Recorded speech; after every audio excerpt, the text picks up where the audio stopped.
point of pain.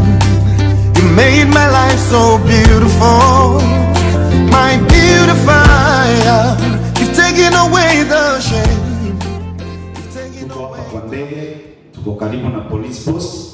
Ukitaka kututembelea, tuko hapo na Mungu atakubariki. Naomba tuwakaribishe ili tuingie katika neno la Bwana kwa pamoja. Tuwakaribishe kwa makofi katika jina la Yesu mahali popote walipo, na Mungu atakuwa kubariki tunaposhirikiana. Tunashukuru sana wale wanatufuata na wale ambao wana like page yetu. Mungu awabariki sana na azidi kuwatenda mema. Leo tunaangalia type of numbers of fasting. Jana tuliona type of fasting. Kuna dry fasting, kuna wet fasting na kuna normal fasting. Ni vizuri mwezi huu uchukue moja ya hizo na Mungu ataweza kukubariki. Kile tu nilikwambia ni vizuri wakati ambapo tunafunga 3 days ndio compulsory ama ndio ya maana sana, wakati ambapo tunaomba tukiwa dry fasting. Praise God. Bwana Yesu asifiwe.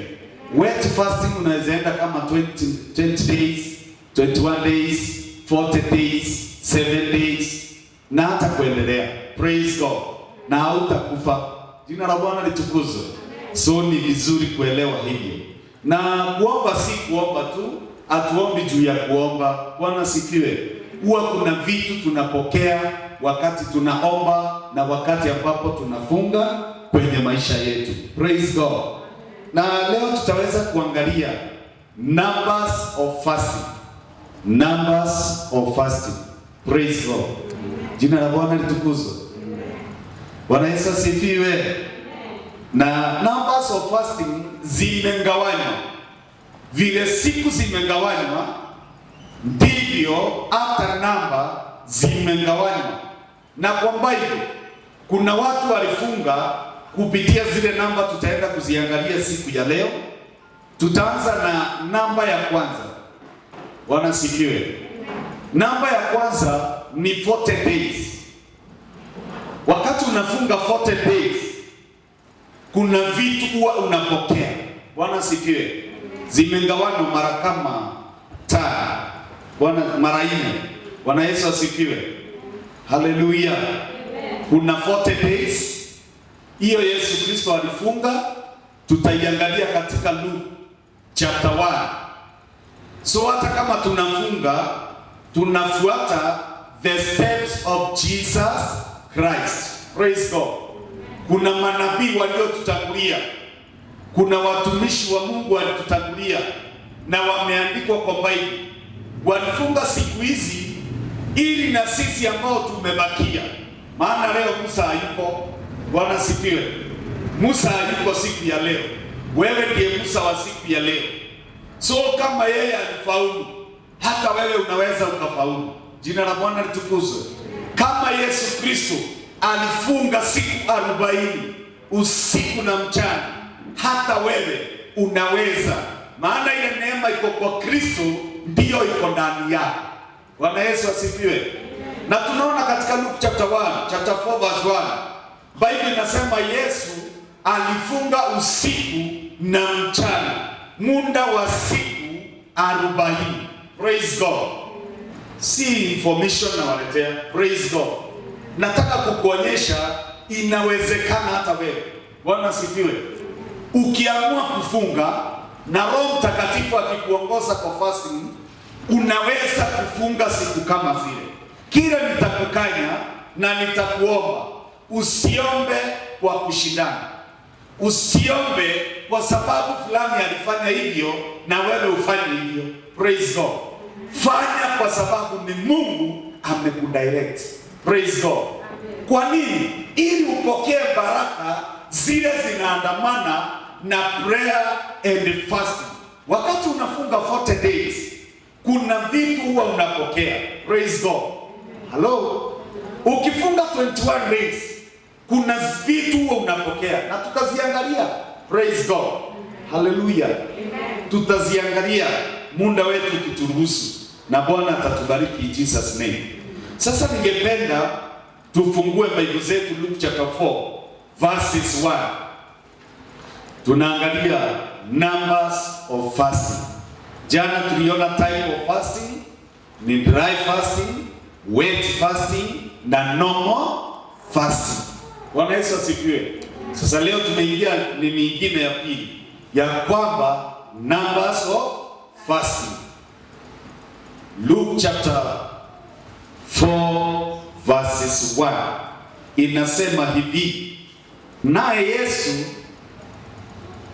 hali amejawa Roho Mtakatifu alirudi kutoka Yordani, akaongozwa na Roho muda wa siku 40 nyikani. Praise God. Nataka ushike hapa. Fasting yeyote hauna mwongozo wa Roho Mtakatifu inaweza kuwa ngumu kwako, inaweza kuwa nzito kwako, lakini Roho Mtakatifu akiwa na wewe, akikuongoza, unaweza ukaenda siku 40 na hata zaidi. Jina la Bwana litukuzwe. Kwa kuwa Roho Mtakatifu ndiye utusaidia. Biblia inasema hatujui jinsi ya kuomba, lakini kupitia Roho Mtakatifu ndiye atuwezeshaye jinsi ya kuomba. Praise God. Kazi ya Roho Mtakatifu ni kuchunguza mawazo ya Mungu. Praise the name of the living God. Wakati anachunguza mawazo ya Mungu, anatupea kile kiko katika moyo wa Mungu. Praise God. Kwa kuongoza Yesu, kwa kuongozwa na Roho Mtakatifu, Biblia inasema alifunga kwa siku 40. Praise God. Akajaribiwa na Ibilisi, na siku hizo alikuwa hali kitu hata zilipotimia. Praise God. Akajaribiwa na Ibilisi, na siku hizo alikuwa hali kitu hata zilipotimia aliona njaa. Ibilisi akamwambia, ikiwa ndiwe mwana wa Mungu, liambie jiwe hili liwe mkate. Yesu akamjibu, imeandikwa ya kwamba mtu ataishi kwa mkate tu. Praise God. Kuna mambo nataka tushike mahali pale. Jambo la kwanza, Roho Mtakatifu ndiye huwa anatuongoza kwenye ani ya kuomba na kufunga. Praise God. Number 2, fasting iliyo ya kweli iko na majaribu. Praise God. Ninataka kujibu watu wale wameniuliza swali. Kwa nini mchungaji, mimi nikiomba na kufunga, na Biblia inasema ama unasemanga ya kwamba tukiomba Mungu anasikia maombi yetu? Bwana sifiwe. Kuna watu wao wanachanganyikiwa, kwani nikiomba ndio mambo yangu inaharibika?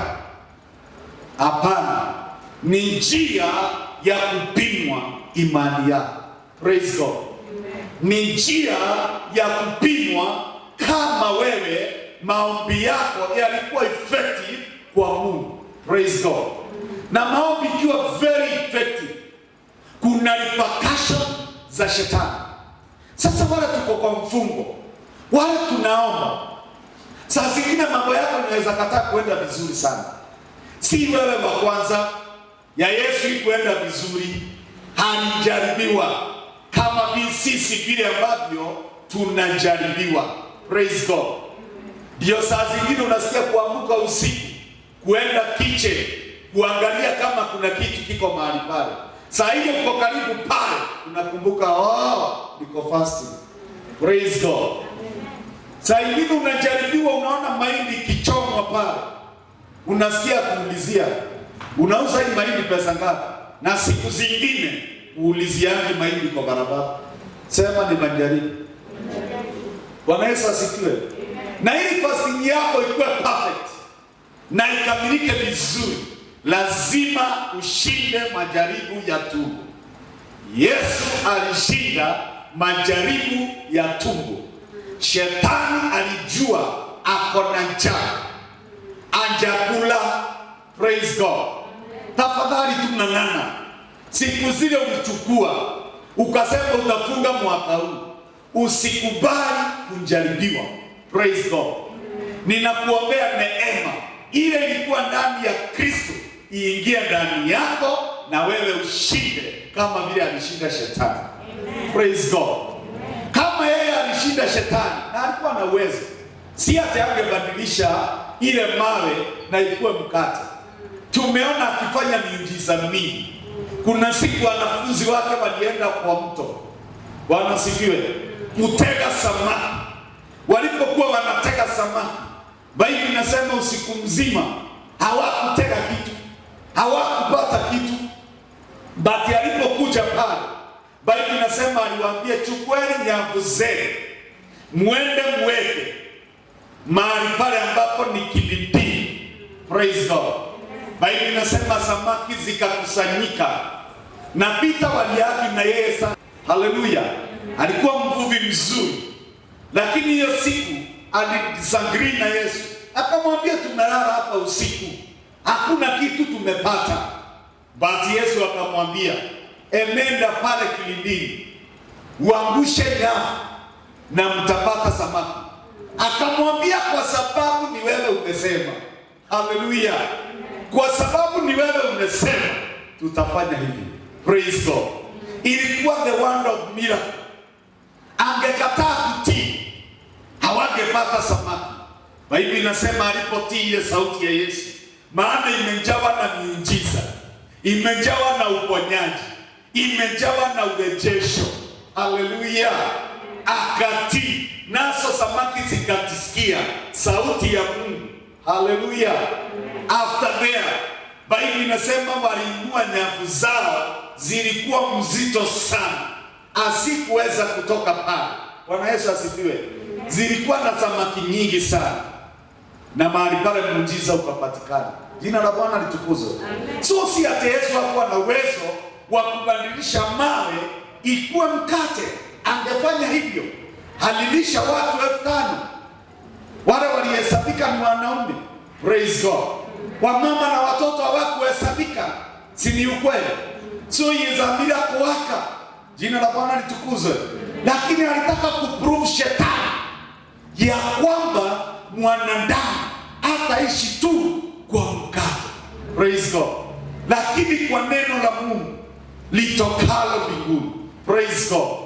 Ni vyema siku ya leo tutii sauti ya Mungu ambayo imetuambia tumtafute kwa kuomba na kwa kufunga. Jina la Bwana litukuzwe. Niliwaambia usikuwe mistaken. Useme ni dini ya CFF inasema watu wafunge Januari. It is biblical. It is Bible. Kama yule tunamfuata, kama yule tunaamini, yeye alifunga, kwa nini sisi tusifunge? Kwa nini sisi tusitafute Mungu kwa njia ya kuomba na kufunga? Praise God. Bwana Yesu asifiwe. Sasa Biblia inasema pale alihisi njaa. Fasting ya ukweli ni ile unasikia njaa. Ni ile unajaribiwa na chakula. Ni ile unajaribiwa kuulizia mandazi ikiwa kwa kaunta, na unajuanga tu inatokanga tembo, lakini unaenda pale na unasimama. Kwanza ya ushago ni tamu, inataka smart, inavutianga. Praise God. It means that hiyo fasting yako ni strong. Bwana Yesu asifiwe. Na Biblia inasema adui wa roho ni mwili, na adui wa mwili ni roho. Praise God. Yesu alifunga 40 days. Moses alifunga siku 40 pia. Bwana Yesu asifiwe. Bwana asifiwe. Ukisoma Exodus chapter 34 verses 28, starts verse 7. Bwana akamwambia Musa,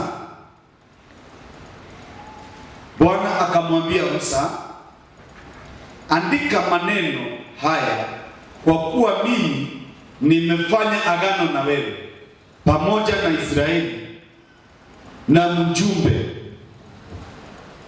ujumbe pamoja na maneno haya. Verse 28. Naye alikuwa huko pamoja na Bwana siku 40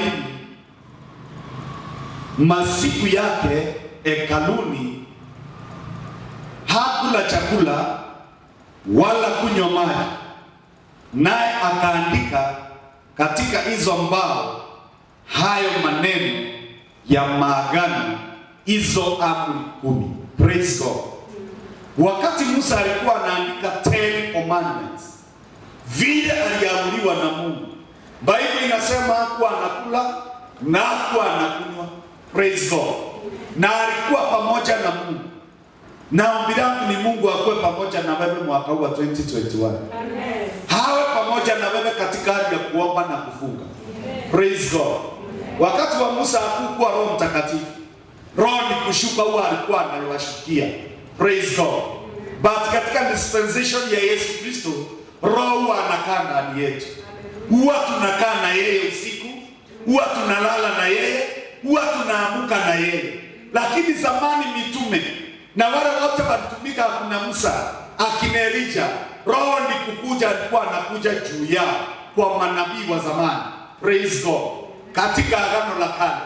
Sasa Mungu alikuwa pamoja na wao. Praise God. Tunaona hapa muda wa siku 40 usiku na mchana, Musa hakuwa anakula kitu wala hakuwa anakunywa kitu, maana Mungu alikuwa pamoja na yeye. Fasting kama Mungu hayuko pamoja na wewe inaweza kuwa ngumu. Praise God. Lakini akiwa na wewe mambo yote inaweza kuwa mzuri katika jina la Yesu Kristo. Na ninaomba awe pamoja na sisi kwenye kipindi hiki tunapomtafuta Bwana. Bwana Yesu asifiwe. Mfungo ya pili ambayo ni namba ya pili ni 21 days. Nani alifunga siku 21? Mfano wa kwanza ni mtu anaitwa Danieli. Biblia inasema Danieli alifunga siku 21. Bwana Yesu asifiwe. Alikuwa anakula mboga. Haleluya. Na si akikunjaza sahani nzima. So unaweza funga 21 days ukiwa unakunywa, ukiwa wet fasting na ufaulu in Jesus name. Unaweza funga 14 days ukiwa wet fasting na kuwa kuzuri Jesus name. Bwana Yesu asifiwe. Hii ni mambo tumejaribu na Mungu alitusaidia na hatukukufa, tunaendelea. Praise God. So hata wewe nimekuja kukuencourage, kama unasikia neema ya kuendelea 40 days, endelea. Kama unasikia uko na neema ya kuendelea 21 days, you can, unaweza. Praise God. Huwa ni Mungu anasaidia watu. Huwa ni Mungu anasaidia watu na anawapea grace. Praise God. Namba ya 3 kwa sababu ya muda wetu ni namba 7. Praise God. Namba 7.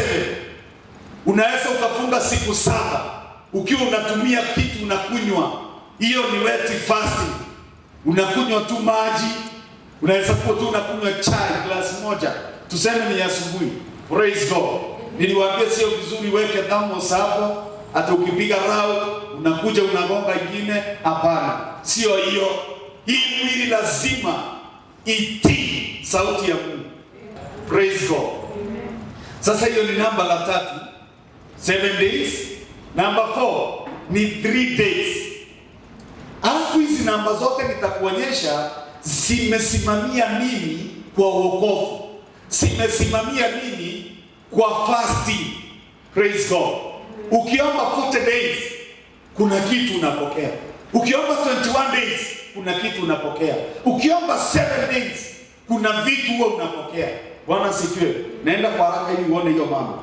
Bwana Yesu asifiwe. Number 3. Number 4 ni 3 days.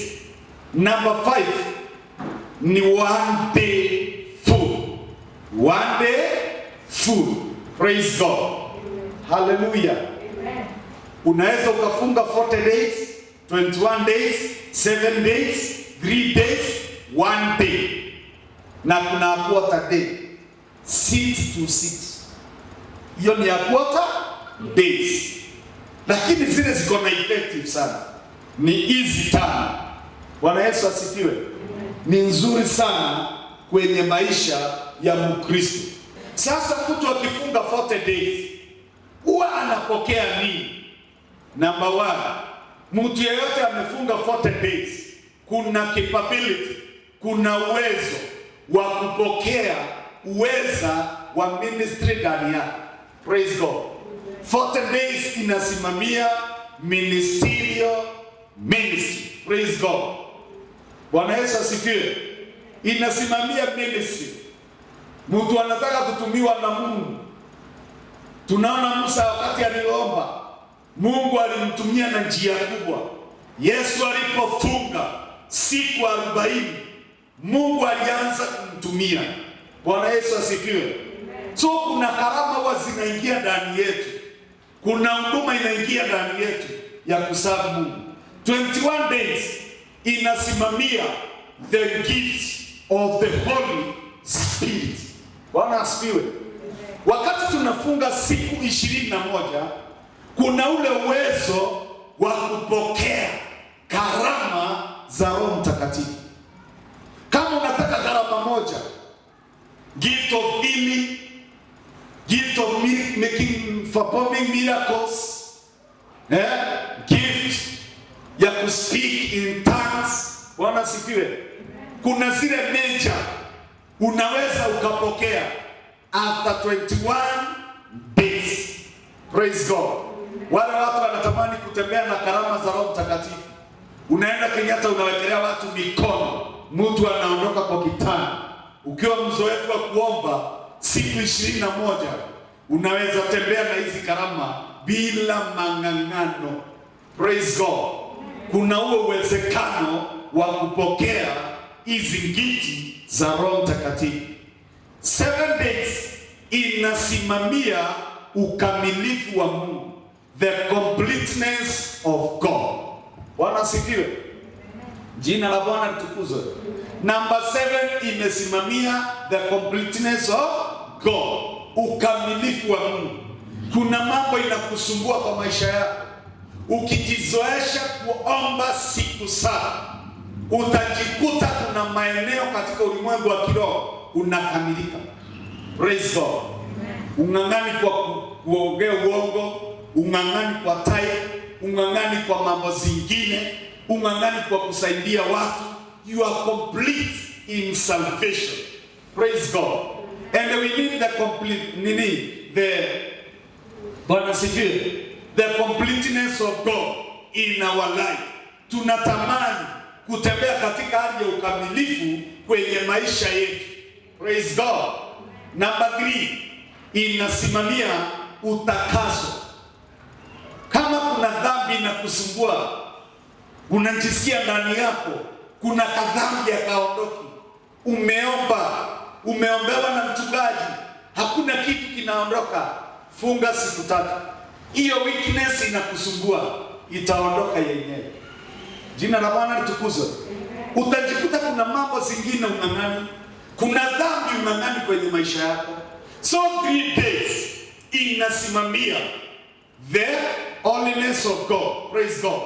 Jina la Bwana litukuzwe. Utakasa ni cleansing, is it? Bwana Yesu asifiwe. Ni kuklensiwa, ni kuoshwa, ni kutakaswa. Unakaa kama vile Mungu alivyo. Jina la Bwana litukuzwe. So ukiona kuna weakness uko nayo na umeiombea siku nyingi, unatamani kuondokea kwa maisha yako, funga siku 3. Uone tu itaondoka yenyewe in Jesus name. Praise God.